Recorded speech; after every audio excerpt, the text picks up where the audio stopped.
एक गांव में बारबी अपने पति अहमद और सास के साथ रहती थी। बारबी बहुत मेहनती और दयालु स्वभाव की थी।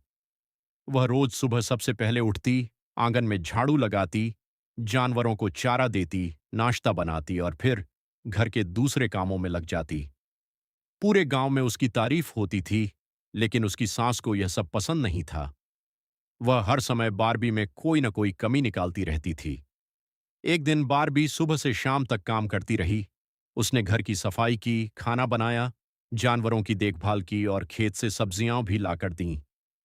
शाम को जब अहमद घर आया तो उसने बारबी की तारीफ करते हुए कहा कि तुम्हारे बिना यह घर नहीं चल सकता। सास ने यह बात सुनी तो उसे बहुत बुरा लगा। रात को उसने बारबी से झगड़ा शुरू कर दिया। बारबी चुप रही, लेकिन सास का गुस्सा बढ़ता गया।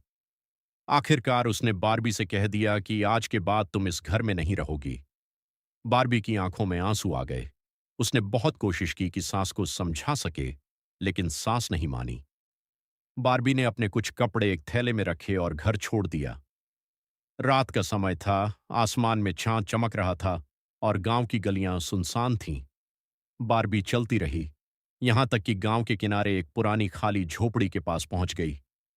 उसने फैसला किया कि अब वह यहीं रहेगी। अगली सुबह बारबी ने झोपड़ी को साफ करना शुरू किया। वहां हर तरफ धूल, जाले और टूटा फूटा सामान पड़ा था। उसने पूरा दिन मेहनत की और शाम तक झोपड़ी रहने लायक बन गई। उसके पास खाने के लिए ज्यादा कुछ नहीं था, लेकिन उसने हिम्मत नहीं हारी। कुछ दिनों बाद उसने अपनी बचत से 2 मुर्गियां खरीद लीं। वह उनकी देखभाल करती और अंडे बेचकर कुछ पैसे कमाने लगी। समय बीतता गया। बारबी ने और मुर्गियां खरीद लीं। फिर उसने एक बकरी खरीदी। बकरी का दूध बेचकर उसकी आमदनी बढ़ने लगी। उसने झोपड़ी के पास खाली जमीन पर सब्जियां उगानी शुरू कर दी। हर सुबह वह ताजी सब्जियां लेकर बाजार जाती और लोग खुशी से उससे खरीदारी करते।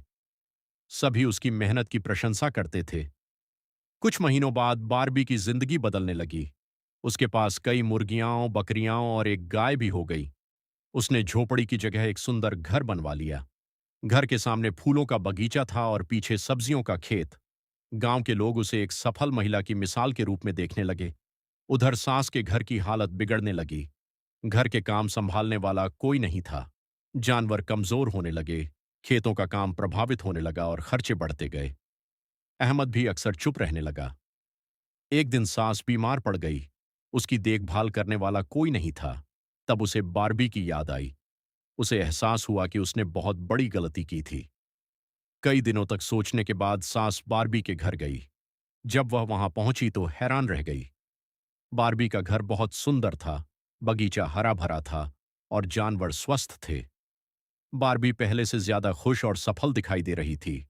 सास की आंखों में आंसू आ गए। उसने बारबी से माफी मांगी और कहा कि मैंने तुम्हारे साथ बहुत अन्याय किया। बारबी ने सास की बात सुनी और मुस्कुरा दी। उसने सास को पानी पिलाया और सम्मान के साथ घर के अंदर बैठाया। सास और भी शर्मिंदा हो गई।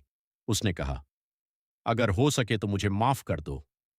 बारबी ने जवाब दिया, दिल में नफरत रखकर कभी सुकून नहीं मिलता। मैं आपको माफ करती हूं। यह सुनकर सास रो पड़ी। जब अहमद को यह खबर मिली तो वह भी बहुत खुश हुआ। कुछ दिनों बाद पूरा परिवार फिर से एक हो गया।